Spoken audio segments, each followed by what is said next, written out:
నటి శ్రీరెడ్డి సంచలన ట్వీట్ చేసింది. తన మానసిక స్థితి ఏమీ బాగాలేదని, మెంటల్ ట్రామాలోకి వెళ్తున్నానని, తాను నార్మల్ ఎప్పుడవుతానో కూడా తెలియడం లేదంటూ ఆవేదన వ్యక్తం చేసింది. ఇక తనను ఆ భద్రకాళియే కాపాడాలంటూ పోస్టు చేసింది. తనకు ఎక్కువగా సూసైడ్ థాట్స్ వస్తున్నాయని చెప్పుకొచ్చింది. మీడియా, టీడీపీ, జనసేన తనను టార్చర్ పెడుతున్నాయని, అది భరించలేకపోతున్నానని, ఇంకా తాను ఎన్ని రోజులు బతికి ఉంటానో కూడా తెలియదని పోస్టు చేసింది. తాను వీటి నుంచి బయటకు వచ్చేందుకు ప్రయత్నిస్తున్నాను కానీ రాలేకపోతున్నానని తెలిపింది.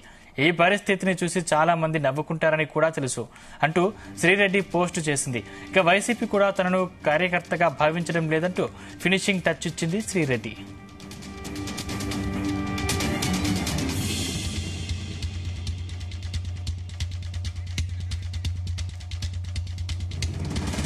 నటి శ్రీరెడ్డి సంచలన ట్వీట్ చేసింది. తన మానసిక స్థితి ఏమీ బాగాలేదని, మెంటల్ ట్రామాలోకి వెళ్తానని, తాను నార్మల్ ఎప్పుడు అవుతానో కూడా తెలియడం లేదంటూ ఆవేదన వ్యక్తం చేసింది.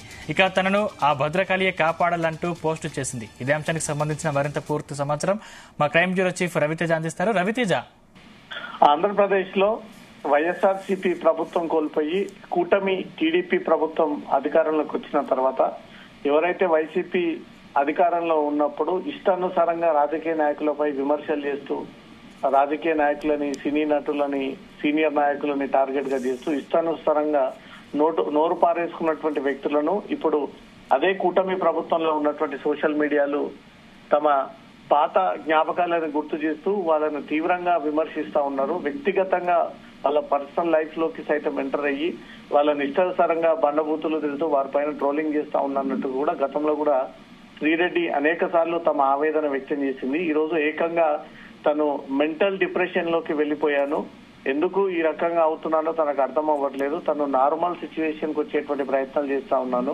నన్ను ఆ భద్రకాళి మాత్రమే కాపాడాల్సి ఉంటుంది, తనకు చనిపోవాలి, సూసైడ్ చేసుకోవాలన్న ఒక ఆలోచనలు పెరుగుతా ఉన్నాయి. మీడియా మరియు టీడీపీ మరియు జనసేన ఈ కారణానికి వాళ్ళే పెద్ద పాత్రలుగా అవుతారు. ఎందుకు నన్ను ఇంత టార్చర్ చేస్తా ఉన్నారు నాకు అర్థం అవ్వట్లేదు, నన్ను రోజులు బతికి ఉంటానో నేను ఎప్పుడు చనిపోతానో ఒక విషయం కూడా తెలియదు, నార్మల్ సిచ్యువేషన్ కు వచ్చేటువంటి ట్రైజన్ చేస్తున్నాను.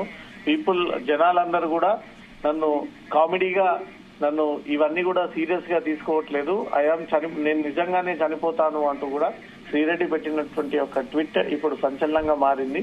ఎందుకు తను ఈ అన్కాన్షియస్ వెళ్ళిపోవడం, మెంటల్ డిప్రెషన్ లోకి వెళ్ళిపోవడం, ఇంత వ్యక్తిగతంగా ఎవరిను తనను విమర్శిస్తా ఉన్నారు, దూషిస్తా ఉన్నారు అనే దానిపై కూడా ఇంకా ఏ వివరాలు అయితే శ్రీరెడ్డి ట్వీట్ ద్వారా ఆ విషయాలు తెలియజేయలేదు.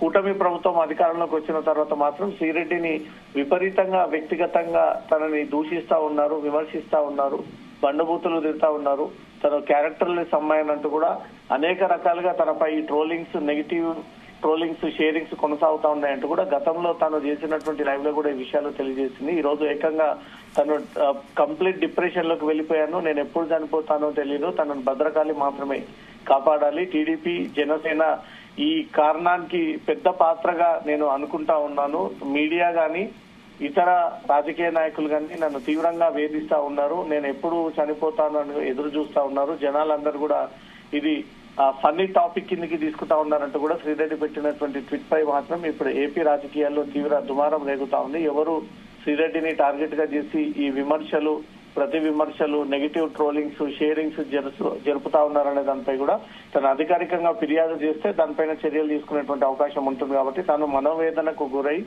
తను అనుభవిస్తున్నటువంటి బాధలను మాత్రం ఈ ట్వీట్ రూపంలో తన అభిప్రాయాన్ని వ్యక్తం చేయడం జరిగింది. సందీప్, రవితేజ, అంటే గతంలో టీడీపీ, జనసేన నేతల టార్గెట్ గా విపరీతమైన కామెంట్స్ చేసింది. అంటే అంత డేరింగ్ ఉన్న శ్రీరెడ్డి ఇటువంటి స్థితికి చేరుకోవడం పట్ల కూటమి నేతలు ఏ విధంగా స్పందించే అవకాశం ఉంది? చాలా రోజులుగా శ్రీరెడ్డి వైసీపీ తన పార్టీ అని, వైసీపీ కోసమే నేను పనిచేస్తానని, వైసీపీలో ఉన్నటువంటి కొంతమందిని విమర్శించిన తన అభిమాన నాయకులు వీరే, వారి కోసం నేను ఏదైనా చేస్తానంటూ కూడా కొంతమంది పేర్లను కూడా వెల్లడించింది.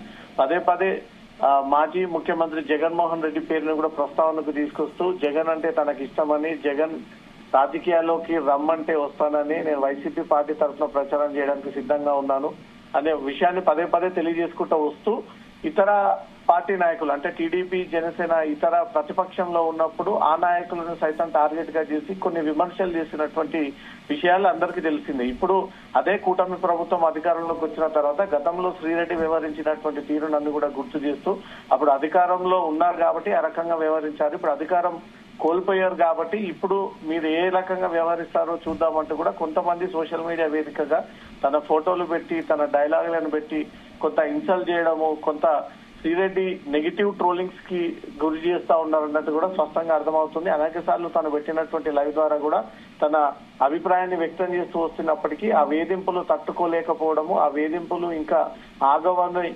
శ్రీరెడ్డి భావించి ఈ రోజు తను పెట్టేటువంటి ట్వీట్ లో తన మనోవేదన, అనుభవిస్తున్నటువంటి నరకయాతన అన్ని కూడా షేర్ చేస్తూ ఈ రకంగా ఆ పార్టీకి చెందినటువంటి వ్యక్తులు కొన్ని మీడియా ఛానల్స్ తనపై విష ప్రచారం జిల్లుతా ఉన్నాయని, ఈ విష ప్రచారాన్ని ఎన్ని రోజులు తట్టుకోవాల్సి వస్తుందో తనకు ఓపిక లేదు, తను పూర్తిగా అన్కాన్షియస్ అయిపోయాను, మెంటల్ డిప్రెషన్ లోకి వెళ్లిపోయాను, నన్ను దేవతలు మాత్రమే కాపాడాల్సి ఉంటుంది, ఈ పార్టీ నాయకులు నన్ను టార్గెట్ గా చేసి ట్రోలింగ్ చేస్తా ఉన్నారంటూ మాత్రం షేర్ చేసింది. దీనిపైన పోలీసులు ఏమైనా రియాక్ట్ అవుతారా లేదా శ్రీరెడ్డి సొంతంగా పోలీస్ స్టేషన్ కి వెళ్లి తను రిటర్న్ లా ఒక కాపీ రిటర్న్ ద్వారా ఏదైనా కంప్లైంట్ ఇచ్చి ఈ అకౌంట్స్ ద్వారా తనకు భంగం కలుగుతా ఉంది, తన వ్యక్తిగత డ్యామేజ్ ని పరువు తీస్తా ఉన్నారంటూ మాత్రం ఏదైనా ఫిర్యాదు చేస్తే పోలీసులు కేసు నమోదు చేసుకుని దర్యాప్తు ప్రారంభించేటువంటి అవకాశం ఉంటుంది. Thank you Raviteja.